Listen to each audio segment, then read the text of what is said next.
ஒரு மெய்யெழுத்தும் ஒரு உயிரெழுத்தும் கைகோர்த்தால் என்ன நடக்கும்? தமிழ் மொழியின் கணித ரீதியான அழகே இந்த எழுத்துக்களின் சேர்க்கையில்தான் ஒளிந்திருக்கிறது. இன்று நாம் சா வரிசையில் உள்ள 12 உயிர்மை எழுத்துக்கள் எப்படி உருவாகின்றன என்பதையும் அவற்றின் தனித்துவமான ஒலிகளையும் மிக எளிமையாக பார்க்கப் போகிறோம். முதலில் இந்த மாற்றத்திற்கு அடிப்படையாக இருக்கும் ச் என்ற மெய்யெழுத்தை கவனியுங்கள். இது ஒரு புள்ளி வைத்த எழுத்து, அதாவது உயிர் இல்லாத ஒரு உடல் போன்றது. இதனுடன் நம்முடைய 12 உயிரெழுத்துக்கள் ஒவ்வொன்றாக சேரும்போது அது எப்படி உருமாறுகிறது என்று பார்ப்போம். இங்கே திரையில் பாருங்கள். ச் என்ற மெய்யெழுத்தோடு முதல் உயிரெழுத்தான ஆ சேர்கிறது. ச் கூட்டல் ஆ, சா. கவனியுங்கள், அந்த புள்ளி மறைந்து சா என்ற முழு வடிவம் கிடைக்கிறது. இதை நாம் சகரம் என்று அழைக்கிறோம். அடுத்ததாக ச் உடன் ஆ சேரும்போது என்ன நடக்கும்? ச் கூட்டல் ஆ, சா. இங்கே சா என்ற எழுத்திற்கு பக்கத்தில் ஒரு கால் அல்லது துணைக்கருவி சேர்வதை நீங்கள் பார்க்கலாம். இது அந்த ஒலியை நீட்டித்து ஒலிக்கச் செய்கிறது. ஈ மற்றும் ஈ வரிசையை பார்ப்போம். ச கூட்டல் ஈ, சி. இங்கே எழுத்தின் தலைப்பகுதியில் ஒரு சிறிய வளைவு அல்லது கொக்கி வருவதை கவனியுங்கள். இதுவே ஈ ஆக மாறும்போது, அதாவது ச கூட்டல் ஈ, சி என்று வரும்போது அந்த வளைவு ஒரு சிறிய சுழியாக மாறுகிறது. பார்ப்பதற்கு எவ்வளவு நேர்த்தியாக இருக்கிறது, இல்லையா? அடுத்து வருவது ஊ மற்றும் ஊ. தமிழ் எழுத்துக்களிலேயே இந்த ஊ வரிசை எழுத்துக்கள்தான் மிகவும் சுவாரஸ்யமானவை. சிக் கூட்டல் ஊ, சு.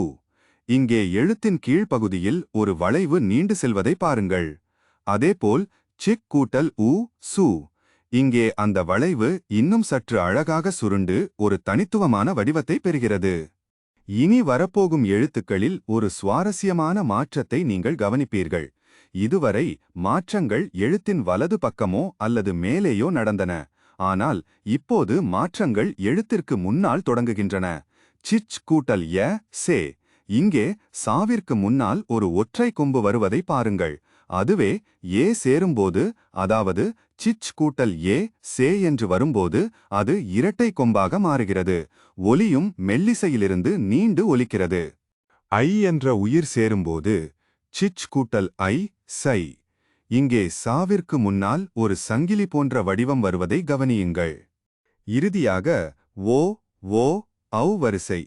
இங்கே முன்னால் ஒரு கொம்பும் பின்னால் ஒரு துணை கருவியும் சேர்ந்து சாவை நடுவில் வைத்து அழகுபடுத்துகின்றன. சிக் கூட்டல் ஓ, சோ. ஒற்றை கொம்பு பிளஸ் சா பிளஸ் கால். சிக் கூட்டல் ஓ, சோ. இரட்டை கொம்பு பிளஸ் சா பிளஸ் கால். சிக் கூட்டல் ஔ, சௌ. ஒற்றை கொம்பு பிளஸ் சா பிளஸ் லகர வடிவம். ச, சா, சி, சி, சு, சு, சே, சே, சை, சோ, சோ, சௌ. இதில் ஒரு முக்கியமான நுணுக்கம் இருக்கிறது. ச என்ற எழுத்து சொல்லின் முதலில் வரும்போது சா என்றும், சொல்லின் இடையில் வரும்போது சில இடங்களில் ச போலவும் ஒலிக்கக்கூடும். இது தமிழ் மொழிக்கே உரிய ஒரு அழகான இலக்கணம். ஒரு சிறிய புள்ளியில் தொடங்கி 12 வெவ்வேறு வடிவங்களையும் ஒலிகளையும் நாம் உருவாக்கிவிட்டோம்.